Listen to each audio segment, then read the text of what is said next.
Welcome back. It is 9:16. Are you trying to lose a little weight? Maybe going to bed earlier could make that happen.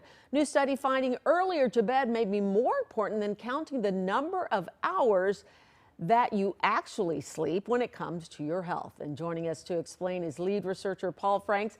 He is a PhD and a professor of genetic and molecular epidemiology with Lund University in Sweden. Good morning to you. Hi, nice to see you. Nice to see you as well. This sounds really interesting. Tell us about your study and what it found. So we've been running a series of what's called personalized nutrition studies. They're called the Zoe Predict program. And what we did in this particular study was looked at how people sleep. We measured their sleep with monitors that we put on them. And then the next morning, we gave them a set breakfast. We did that for 2 weeks. Every day they got a different breakfast. And at the same time, we measured their blood sugar levels.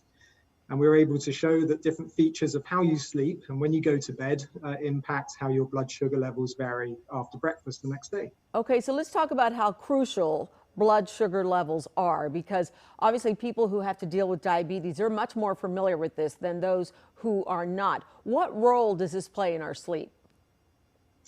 Well, so blood sugar levels, as you say, as they elevate, it's really the primary factor that clinicians look at when they diagnose diabetes. But there's also a state of what's called pre-diabetes, which is where blood glucose levels are riding a bit high, but they haven't quite got to the level of diabetes. Now, what the study shows is that there are things that you can do to change the way in which you sleep, your sort of bedtime habits that help normalize your blood sugar levels when you eat breakfast the next day. And importantly, the type of breakfast that you eat is also important. So if you had a bad night's sleep, you might select a specific breakfast to help minimize your blood sugar variation. Okay, so we don't have a ton of time, so give us the secret. So what's the foods we should be eating? And what time? What do you want people to learn from this study?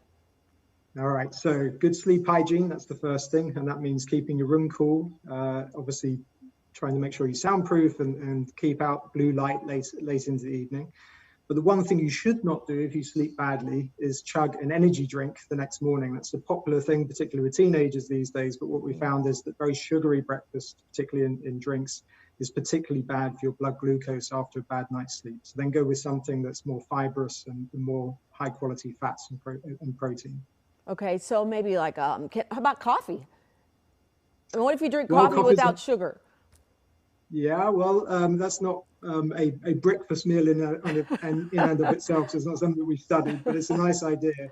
No, something like whole wheat toast with some avocado crushed up on it, that would be perfect. Okay, okay. And so if I'm drinking this the next morning, or I'm eating this the next morning, how's that going to affect, even though I might have had a horrible sleep the night before, how's that going to affect my sleep that night and for sleep to come? What should we be doing every single day to help make that difference in our sleep?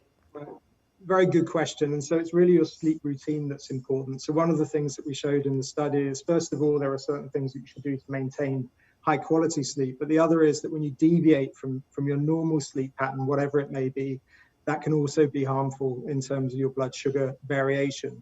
And so really trying to maintain good sleep and consistent sleep habits is a key factor. Okay, and how does this affect weight? Because that was something that we talked about early on. Yeah, absolutely. So one of the other pieces of research we published recently from this Predict program is what it shows is that when people have a lot of variation in their blood glucose, people who don't have diabetes but just have a lot of variation, they tend to crave more food more quickly after they've had a meal. So the time between meals is shorter and the amount of food that they eat tends to be larger at the next meal. So when you get these big sort of variations in blood glucose, it can really drive some of the behaviors and the feelings that can contribute to weight gain. Wow, so it's all about being consistent and preventing these roller coaster dips.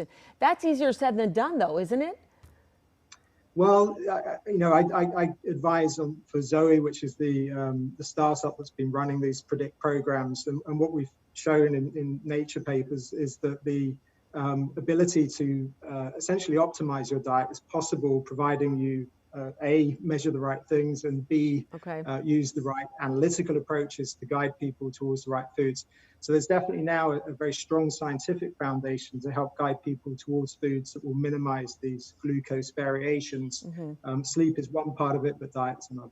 And of course, going to bed earlier means you're likely to get a better night's sleep, which we could all use. Paul Franks with Lund University in Sweden. Thank you so much for joining me. Fascinating study. Appreciate your time. Have a good day. Thank you.